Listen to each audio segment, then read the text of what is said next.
పొట్లకాయలు కోసండి ఉప్పేసి పిండేసాను. రైస్ కుక్కర్లో పైన కూరగాయల గిన్నెలో వేసానండి. మంట పెట్టేసి తాలింపు వేసేస్తాను.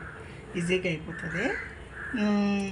2 పనులు అయిపోతాయండి. ఈ గిన్నె చాలా రోజులు వాడలేదు, సరే కనపడుతుంది. పిల్లోడికి క్యారెట్ కొంచెం కందిపప్పు వేయడం, లేదంటే ఏమైనా ఉడకబెట్టడం చేస్తున్నాయి. ఈ మధ్య తెలివితేటలో కొంచెం ఇంప్రూవ్ అయిపోయినాయండి.